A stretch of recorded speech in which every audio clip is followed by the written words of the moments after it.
사랑이 모든 것의 시작입니다. 사랑이신 하나님께로부터 온 인류가, 온 세상이, 온 우주가 시작됐잖아요. 그리고 또 하나님은 사랑으로 마무리하시기를 원하세요. 모든 이들이, 모든 민족과 열방들이 다 예수 그리스도의 이름을 듣고 믿고 구원을 얻어서 모두가 다 천국에 가기를 하나님께서는 원하고 계신다는 거죠. 그래서 전부가 사랑이에요. 결국은 사랑이 전부입니다. 우리가 이것을 생각해야만 우리의 삶의 흐름이 저는 순탄하다 그렇게 생각합니다. 왜 사랑을 이야기하나요? 지금 우리가 다 사랑한다고 했기 때문에, 우리가 서로 사랑한다고 고백했기 때문에, 또 하나님이 사랑이시기 때문에, 그리고 사랑이 빠지면 아무것도 아니니까. 생명의 기운은 씨앗에 있잖아요. 그죠? 씨앗이 없으면 식물 자체가 존재할 수 없어요. 그런데 사람들은 그냥 과일 먹기 편하자고 유전자를 조작해가지고 씨앗을 없애버려요. 그래서 씨 없는 수박이 있잖아요. 씨가 없으니까 수박 먹기가 얼마나 좋습니까? 그런데 그 씨에서 수박이 나왔다는 건 잊어버리면 안 됩니다. 사랑 없이도 살 수 있어요. 뭐 누가 나를 뭐 사랑하든 나도 뭐 사랑할 대상이 별로 없어서. 그런데요, 우리의 시작이 하나님의 사랑으로부터 시작되었다라고 하는 사실이에요. 그래서 우리는 사랑을 말하지 않을 수가 없어요. 우리가 좀 불안하기도 하고 좀 부족하기도 하지만 우리는 늘 사랑을 이야기해야 되고 늘 사랑으로 다시 되돌아가야 한다는 거죠. 예수님은 자신을 떡으로 나눠주실 만큼 우리를 사랑하셨어요. 자기의 몸을 뚝뚝 떼어주시는 만큼 그런 마음으로 우리를 사랑하셨다는 이야기입니다. 예수님은 부활하고 승천하신 후에도요, 성령을 우리에게 보내주셨어요. 우리는 지금 오순절 기간을 지내고 있습니다. 성령을 보내주신 것은 절대 우리를 떠나지 않으시려고 그러는 거죠. 내가 세상 끝날까지 항상 너희와 함께 있겠다. 그걸 뭘로 이루어 주셨어요? 성령으로 이루어 주신 거예요. 사랑은 늘 우리 곁에서 우리와 함께 할 때 우리가 그 사랑을 느낄 수 있기 때문에 예수님께서 성령을 우리에게 부어주셨다는 사실이죠. 그래서 단 한순간이라도 예수님과 우리가 단절되는 그 순간에 우리에게는 너무나도 많은 것이 무너져 내려요. 구원의 은혜가 무너져 내리고요, 사랑이 무너져 내리고요, 영생의 기쁨이 무너져 내리고요, 우리의 삶의 기쁨이 무너져 내린다는 사실입니다. 예수님과 단절되는 순간에. 그래서 예수님께서 떨어지지 않게 하기 위해서 성령을 보내셨어요. 그 성령님께서 우리로 하여금 어떤 길로 가야 할지, 무엇을 결정해야 할지, 무엇을 선택해야 할지 우리에게 가르쳐 주시는 거죠. 저는 참 이상한 사람들 많이 있는데요, 이상한 사람들 가운데서 길이 아닌 곳으로 다니는 사람이 참 이상해요. 여러분, 자동차가 만약 길이 아닌 곳으로 다니면 어떻게 될까요? 좀 빨리 갈 수는 있겠죠. 그런데요, 거의 99% 사고가 납니다. 위험해지는 거죠. 꼭 길이 아닌 곳으로 가려고 하는 사람들이 간혹 있습니다. 아이들도 보면 멀쩡히 좋은 길 놔두고 자꾸 이상한 길로 가요. 그러다 보면 꼭 넘어지고 다친다는 겁니다. 왜 길이 아닌 곳으로 가냐? 이렇게 물어봐요. 그러면 한 3가지 정도로 이야기를 합니다. 여기에 뭔가 새로운 게 있을까 봐. 사람들이 많이 안 지나다니는 곳이니까 혹시 여기에 산삼이라도 있을까 봐. 얼마 전에 산림청에서 산불이 나고 난 뒤에 있었던 일들을 이야기하는 것을 들었어요. 그래서 산불에 가장 취약한 나무가 어떤 나무인지 혹시 아세요? 산불에 가장 취약한 나무가 어떤 나무냐면 침엽수예요. 침엽수. 오히려 화렵수가 산불에 강하다는 겁니다. 그래서 산림청에서 이렇게 산이 훼손이 됐으니까 우리가 나무를 심겠다. 산불이 좀 산불의 저항력이 있는 화렵수를 우리가 좀 심어야 되겠다. 그랬더니 그 산을 소유하고 있는 사람들이 아니다, 소나무를 심어달라. 여러분 잘 아는 것처럼 소나무는 침엽수잖아요. 소나무를 심어달라. 그래서 아니 왜 또 산불 나면 어떻게 하려고 소나무를 심으라냐. 뭐 때문에 그랬겠어요? 뭐 때문에? 소나무에서 나는 버섯 때문에. 그게 그렇게 그 산을 소유하고 있는 사람들에게 큰 소득원이 된다는 거죠. 산불에 그렇게 취약한데도 불구하고 소득원이 되니까. 그런데 그 여러분이 잘 아시는 것처럼 그 버섯은 주로 어느 곳에서 납니까? 사람들이 잘 안 다니는 곳에서 나잖아요. 그러니까 사람들이 잘 안 다니는 곳, 그러한 곳에 다니면 뭔가 새로운 것이 있지 않겠나, 이런 생각으로 사람들이 길이 아닌 곳으로 다니는 거죠. 또 두 번째로는요, 사람들 눈에 띄고 싶지 않은 거예요. 사람들 눈에 좀 띄지 않는 그런 삶을 살고 싶어서, 그냥 혼자 있는 게 좋아서, 그냥 조용히 있는 것이 좋아서 그렇게 그런 아무도 가지 않는 곳, 그런 길을 간다고 하는 거죠. 그곳에 무슨 새로운 게 있겠어요? 그곳에 무슨 즐거움이 있겠으며, 오히려 위험한 것만 있을 수밖에 없다는 걸 우리는 또 발견하게 됩니다. 나름대로 일리는 있겠지만 길이 아닌 곳으로 가면 위험하고 외롭고 시간을 허비하게 되고 마침내 내가 원하지 않는 곳에 다다를 수 있습니다. 저도 뭐 SNS를 그렇게 활발하게 하지는 않지만 세상이 어떻게 돌아가는지 좀 관심이 있기 때문에 이렇게 보는데요, 어떤 사람이 정말 말도 안 되는 글을 하나 올렸어요. 무슨 글을 올렸냐면, 나는 낮에는 성경을 읽고 밤에 잘 때는 불경을 듣는다, 그런 글을 올린 거예요. 도대체 이게 뭐 하는 짓인가, 그런 생각이 들어서 거기에 달려있는 댓글을 봤어요. 여러분 놀라지 마세요.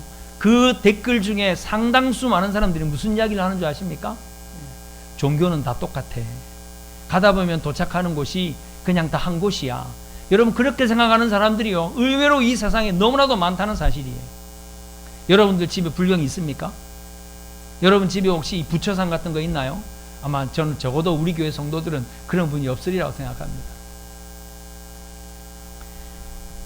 사람들이 가지 않는 곳에 가다 보면요, 엉뚱한 곳에 도달할 수 있습니다. 우리 그리스도인들은 더더욱 그래요. 하나님께서 왜 우리를 구원하셨습니까? 우리를 영원한 생명을 얻게 하시기 위해 구원하셨잖아요. 그런데 그 길이 아닌 다른 길로 가면 영생을 잃어버리는 거예요. 구원을 잃어버리는 거예요. 하나님의 아들을 죽기까지 해서 우리를 구원하셨는데 그 길을 잃어버릴 수 있다는 사실이에요. 여러분 이것보다 더 참혹한 일이 어디에 있겠습니까? 그래서 우리는 늘 바른 길을 가려고 노력해야 합니다. 내가 가는 길이 바른 길인지 어떻게 알죠? 예수님께서 우리에게 말씀하셨어요. 요한복음 14장 6절에 예수께서 이르시되 내가 곧 길이요 진리요 생명이니 나로 말미암지 않고는 아버지께로 올 자가 없다. 할렐루야, 할렐루야. 이 말씀에 우리가 아멘하지 못하면 오직 예수 그리스도로 말미암아 구원 얻는다는 사실에 대한 은혜와 감격이 아직 우리에게 없는 거예요. 예수 그리스도로 말미암지 않고는, 예수 그리스도의 그 길로 가지 않고는 하나님께로 나갈 수가 없어요. 영생을 얻을 수가 없고 구원을 얻을 수가 없다는 사실입니다. 예수님이 길이십니다. 예수님과 함께 걷는 길이 올바른 길이고, 예수님의 말씀대로 가는 길이 진리의 길이고, 예수님이 인도하는 대로 가는 길이 그 길이 바른 길이에요. 이 길 외에는 다른 길이 없습니다. 지난 우리 요한복음의 말씀에서요, 예수님은 사람들이 자꾸만 이 먹는 떡을 자꾸 이야기하니까 내가 더 이상 너희들에게 이 먹는 떡을 안 주려고 한다. 나는 영생을 얻게 하는 떡이다. 예수님이 그렇게 다시 한 번 더 선언을 하셨어요. 그랬더니 많은 사람들이 예수님을 떠나버리고 예수님의 제자들조차도 그 말씀 때문에 떠나버린 거예요. 많은 사람들이 아주 당혹했을 겁니다. 저 사람도 떠나다니, 저 사람도 떠나다니, 그러면서 야, 나도 떠나야 되는 거 아닌가? 그런 생각하는 사람도 있었을 테고요. 그리고 덩달아 떠났던 사람들도 분명히 있었을 겁니다. 그들이 떠난 이유가 뭡니까? 입으로 들어가는 떡을 포기할 수가 없어서예요.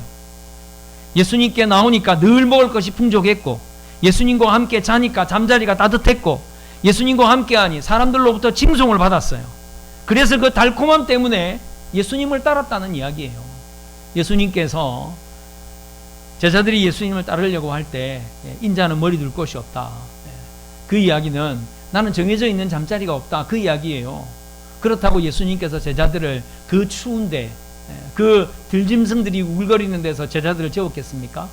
제자들을 얼마나 따뜻하게, 제자들을 얼마나 안전하게 그들을 자게 했겠느냐 하는 거죠. 예수님에게는요, 세금 낼 돈조차도 없었지만 예수님의 제자들이 배를 굶은 적이 있나요? 예수님이 가는 곳마다 예수님이 이루신 기적을 통해서 수많은 사람들이 예수님을 칭송하고 예수님 곁에 있었던 제자들까지 칭송받지 않았습니까? 그런데요, 역시 그들이 핵심을 놓쳐버린 거죠. 이제 더 이상 그 떡을 주지 않겠다고 말씀하시니까 그들은요, 영생하기 위한 떡, 그 영생의 떡에 대하여 관심을 가지기는커녕 그냥 예수님을 떠나버렸다는 사실입니다. 우리도 바라는 것이 만약 이것이라면 우리는 지금 잘못된 길을 가고 있는 거겠죠. 예수님은 과감하게 사람들이 떠나고 또 고민하고 있는 사람들의 그 미묘한 찰나에 저 사람도 떠났네, 나도 떠나야 되나, 뭐 어떻게 해야 되지, 고민하고 있는 그 찰나에 예수님께서 오늘 제자들에게 너희들도 갈 거냐? 너희들도 갈 거냐? 예수님께서 그렇게 물으셨다는 사실이에요. 우리는 혹시 이런 고민하고 있지 않습니까? 내가 가는 길이 지금 올바른 길이 맞나? 나의 가는 길, 정말 내 인생을 허비하는 길은 혹시 아닌가? 이런 고민 할 수 있습니다. 그런데요, 우리는 좀 더 깊은 고민을 해야 합니다. 나는 지금 진리의 길을 가고 있는 건가? 지금 주님과 함께 이 길을 가고 있나? 이 길의 끝이 분명 영원한 천국이 맞나? 여러분, 이런 고민을 우리 그리스도인들이 해야 하지 않을까요? 우리는 날마다 길을 가요. 여러분이 운전을 하면서도 길을 가고, 여러분이 걸으면서도 길을 가고, 여러분 집에서도 짧은 동선이지만 안방에서 화장실을 가고 거실에서 안방으로 가고, 우리는 항상 길을 가요. 그런데 내가 가는 이 길이 지금 주님과 함께 가는 길이 맞나? 진리의 길이 맞나? 이 길의 끝이 분명 영원한 천국이 맞는가? 저는 청소년 때, 지난 주간에 청소년 수련회 은혜 가운데 잘 마쳤습니다만은, 청소년 때 수련회를 가면 그 저녁마다 얼마나 부르짖고 기도를 해요. 그런데 그 기도를 하면서 저의 가슴을 쳤던 것이, 제가 괴로웠던 것이, 제가 하고 있는 이 생각이, 제가 가고 있는 이 길이, 제가 하고 있는 이 행동이, 내가 하고 있는 이 말이 하나님 앞에서 너무 부끄러운 거예요. 나를 위해서 죽으신 예수 그리스도, 언제나 나를 따뜻하게 사랑하시고 언제나 나를 품어주신 그 주님 앞에 나의 그 거친 말과 나의 그냥 온갖 잡다한 상상이 동원되어져 있는 그 이상한 생각들이 너무 부끄러운 거예요. 그것 때문에 울었어요. 뭐 중고등학교 시절에 제가 나쁜 짓을 하면 뭐 얼마나 나쁜 짓을 했겠어요. 그런데요, 내 심령이, 내 마음이, 내 생각이, 내 말이, 내가 하는 자그마한 행동들이 주님 앞에서 너무 부끄러운 거예요. 너무 죄송한 거예요. 부끄러운 게 아니라 이게 너무 죄송한 거예요. 주님 앞에 우리의 걸어가는 길, 이것이 주님과 함께하는 길이 아니면 우리에게는요, 정말 주님 앞에 부끄러울 수밖에 없는 거예요. 오늘 저는 이 본문을 통해서 우리가 선택해야 하는 길, 우리가 가야 하는 길을 다시 한 번 더 확인하기를 원해요.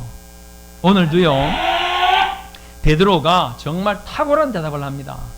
나중에도 잠깐 언급을 드리겠습니다만은, 베드로가 마태복음 16장 16절을 고백하고 나서 예수님께로부터 박수를 받잖아요. 넌 너무 훌륭하다. 이건 네가 한 말이 아니라 하나님께서 너에게 주신 영적인 지각이다. 그렇게 말씀하신 거 잘 알잖아요. 주는 그리스도시요 살아계신 하나님의 아들입니다. 그런데 베드로가요, 때로는 정말 탁월한 고백을 해요. 오늘 이 본문도요, 여러분들 꼭 기억하셔야 됩니다. 베드로가 맨 먼저 예수님께서 너희들 갈 거냐 그렇게 물었을 때 뭐라고 대답합니까? 영생의 말씀이 주께 있는데 우리가 어디 갑니까? 지난주 또 지지난주 저는요, 집중과 긴장을 놓치지 말아야 한다는 말씀을 여러분들에게 주일 오전에 드렸어요. 예수님은 이미 오늘 본문이 벌써 67절인데 앞에 48절에 그 많은 군중들 앞에서 나는 생명의 떡이다, 나는 너희들에게 보리떡이 아니라, 나는 너희들에게 물고기를 주러 온 게 아니라 나는 너희에게 영생을 주려고 온, 나는 생명의 떡이다. 예수님이 그 말씀하셨거든요. 48절부터 67절까지 한 20절가량 예수님이 여러 가지 말씀을 하셨는데, 저는요, 최소한 베드로는 지금 이 집중을 흐트러뜨리지 않고 있는 것 같아요. 예수님이 영생을 얻게 하는 떡이다, 영생을 얻게 하는 떡이다. 계속해서 베드로는 지금 예수님이 하신 이 말씀을 붙들고 있는 거예요. 예수님이 아무리 길게 설명해도요, 베드로의 중심은 딱 붙들어져 있는 거죠. 예수님이 영생하게 하시는 분이다라는 겁니다. 예수님의 모든 수고와 땀과 열심을 베드로는 보았을 거예요. 아마 예수님의 제자들은 그렇게 고백하겠죠. 야, 어떻게 저렇게 할 수 있을까? 어떻게 저렇게 피곤한데도, 힘든데도, 밤새도록 저렇게 하시고도 저렇게 벌써 일어나셔서 기도하고 계시네. 어떻게 저렇게 하실까? 제자들은 다 봤을 거 아닙니까? 베드로는요, 예수님의 그 수고와 땀과 열심이 예수님 자신을 뚝뚝 떼어주시는, 예수님이 스스로 떡이 되어주셔서 그 열정과 그 사랑과 그 열심과 힘을 나누어 주시는 것으로 베드로는 결국 보았다는 사실이에요. 그래서 예수님의 모든 사역이 우리에게 영생을 주시려고 했던 거구나. 저 병자를 고쳐주신 것도, 예수님이 무리를 걸으셨던 것도, 저 떡이 수많은 사람들이 먹을 수 있는 떡이 되게 하신 것도 결국은 우리의 영생을 주시려고 하는 거였구나. 그걸 베드로가 깨달았다는 사실이죠. 그리고 베드로는 예수님을 영생의 말씀이라고 선언하고 있잖아요. 고백하고 있잖아요. 예수님이 말씀만 하시니까 그대로 다 이루어지는 걸 베드로는 본 거죠. 그러니까 예수님께서 내가 너에게 영생을 주노라 말씀만 하시면 그 영생이 이루어진다는 걸 베드로가 알았어요. 영생의 말씀이 당신에게 있는데 어디를 갑니까? 내가 어디를 가서 영생에 대한 이야기를 들을 것이며 영생에 대한 힌트를 얻을 것이며 영생을 얻을 수 있겠습니까? 베드로가 지금 이렇게 고백하고 있는 거예요. 그래서 베드로는 떠나지 않겠다고 예수님 앞에서 아주 의연하게 예수님을 바라보고 있는 것이요. 핵심을 잃어버리지 말아야 합니다. 우리에게 주신 이 사명의 길, 우리에게 주신 이 성도의 길, 이 길은 하나님께서 우리에게 허락하신 영생의 은혜에 대하여 응답하고 고백하고 충성과 헌신을 결단하기 위하여 가는 길이어야 한다는 사실이에요. 하나님께서 내가 기도했는데 기도를 안 들어주세요. 저도 뭐 하나님 앞에 돈 달라고도 기도 많이 해보고요. 제가 또 어렸을 적에는 시력이 워낙 안 좋으니까 그 당시에는 두꺼운 안경을 썼어요. 근데 두꺼운 안경을 쓰고 거울을 이렇게 보면요, 왠지 모르게 사람이 좀 맹해 보이고 좀 멍청해 보이고 멋도 없어 보이더라고요. 그래가지고요, 얼마나 하나님 앞에 기도했는지 몰라요. 하나님 제발 이 눈 좀 고쳐주세요. 제가 보니까요, 저기 가서 뭐 누구는 어떤 병도 고쳤다고 어떤 병도 고쳤다고 하는데 하나님 제 눈도 좀 고쳐주세요. 어린 마음에 정말 얼마나 기도했는지 몰라요. 안 고쳐주셨어요. 아직까지도요, 저는 저보다 눈 나쁜 사람 본 적이 없어요. 마이너스 10,5디옵타입니다. 그런데도 불구하고요, 제가 지금까지 이 시력 때문에 그렇게 크게 고생한 적이 없어요. 딱 한 번 초등학교 2학년 때 그 반에서 제가 아주 똑똑한 아이로 아주 이렇게 인정을 받았는데 칠판 글씨가 안 보여서 선생님이 묻는 질문에 대답을 못했어요. 제가 너무 억울해서 저희 아버지한테 얘기를 했죠. 그랬더니 저희 아버지가 당장 그 이야기 듣는 그 순간에 저를 데리고 안경점에 가서 안경을 맞춰주셨어요. 그 이후로 눈 때문에 시력 때문에 제가 뭐 힘들었던 적이 없어요. 시력은 좀 나빠도 내가 영생을 향하여 하나님 주시는 은혜의 기쁨을 누리고 살아가는데 전혀 지장이 없는 거죠. 시력을 좋아지게 해달라고 이제 기도 안 합니다. 왠 줄 아세요? 안경이 너무 싸졌어요. 처음에는 안경 끼고 있다가 안경 하나 부러뜨리면 이거 얼마나 걱정을 많이 했는데 지금은 뭐 집에 그러고 보니까 집에 안경이 한 5개 있더라고요. 이제는 뭐 더 이상 불편한 게 없는 거죠. 여러분, 하나님께서 우리의 기도를 때로는 안 들어주시기도 해요. 왜냐하면 그거 없어도 얼마든지 살 수 있기 때문에 안 들어주시기도 하고요. 때로는 아직 시간이 안 됐기 때문에 안 들어주시기도 하고요. 어쩌면 그게 우리에게 더 안 좋은 것이니까 안 들어주시기도 한다는 사실이에요. 그럼에도 불구하고 우리가 하나님께서 우리에게 허락하신 그 영생의 은혜에 대한 기쁨과 감사와 감격을 지켜야만 그 길에서 벗어나지 않을 수 있다는 것이요. 두 번째로요, 베드로는 예수님이 하나님의 거룩하신 분이라는 사실을 고백하고 있어요. 베드로는 하나님이 주신 분명한 영적인 통찰력이 있는 게 분명합니다. 예수님을 향해서 하나님이 보내신 거룩하신 분이다. 이것은 하나님만이 소유하고 계신 거룩이 예수님께 있다는 걸 발견했다는 이야기잖아요. 어떤 사람이 예수님께 찾아와서 거룩하신 선생이요, 그렇게 예수님을 불렀어요. 근데 예수님이 그 사람에게 뭐라고 대답합니까? 거룩하신 분은 오직 하나님인데 무슨 이야기냐? 예수님이 그 말씀을 왜 하셨는지는 잘 모르겠어요. 그렇지만 예수님께서도 거룩은 하나님의 형상이다, 거룩은 오직 하나님께만 있는 거다라고 제자들에게 가르치셨겠죠.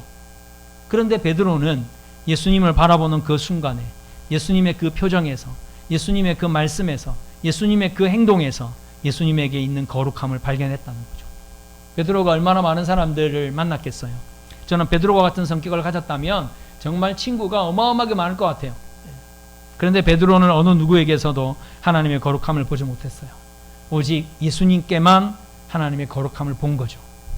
저는 어렸을 적에 이런 질문이 있었어요. 이런 호기심이 있었습니다. 예수님도 농담을 하셨을까? 예수님도 농담을 하셨을까? 왜냐하면 예수님이 좀 더 친숙한 분이었으면 좋겠다는 마음이 저에게 있었던 것 같아요.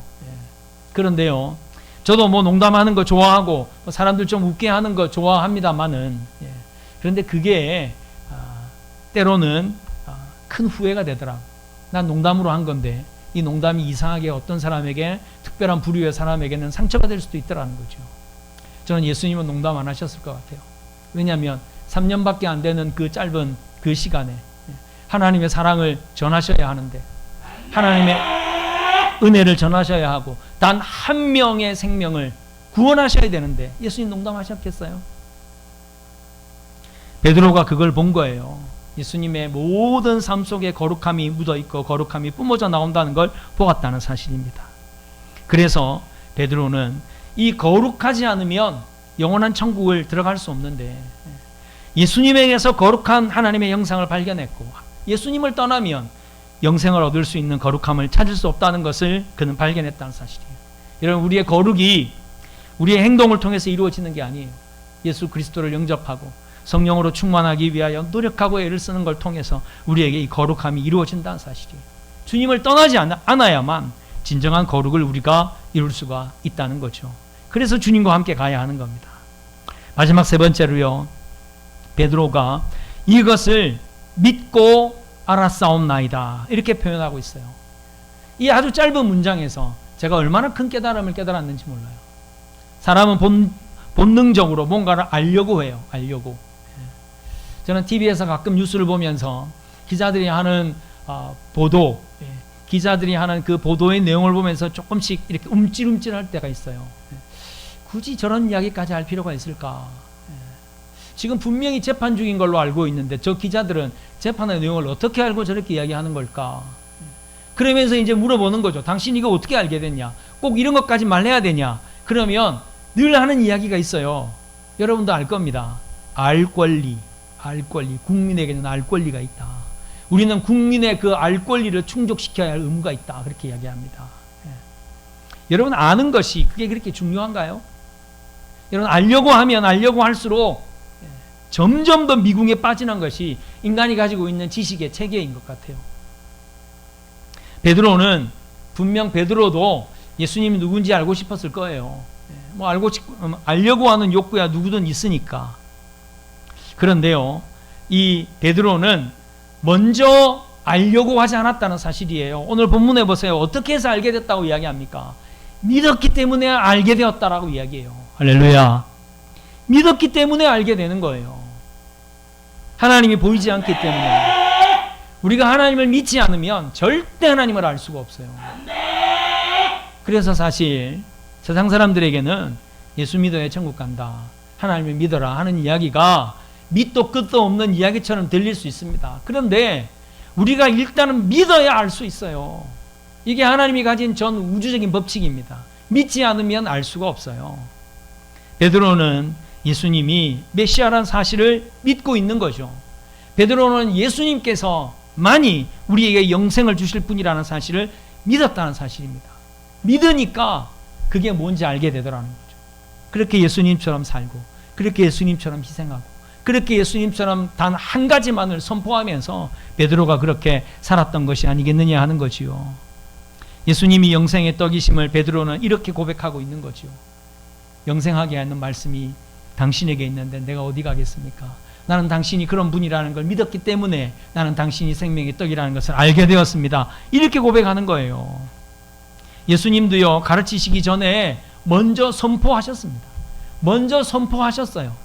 그리고 예수님 말씀하실 때 믿음을 가진 자들은 그 예수님의 말씀이 그 마음 깊은 곳에 들어오고 자리를 잡게 되었을 것이고, 믿지 않는 자들에게는 그 말씀들이 다 튕겨져 나가버리지 않았겠느냐 하는 거죠. 그래서 베드로를 통해서 저는 12제자가 그 자리에 남아있었던 것이 아닌가 그런 생각을 합니다. 저는 여러분들에게 그런 믿음의 리더십이 있으시기를 주님의 이름으로 축원드립니다. 여전히 사람들에게는요, 세상의 떡이 필요할 수도 있습니다.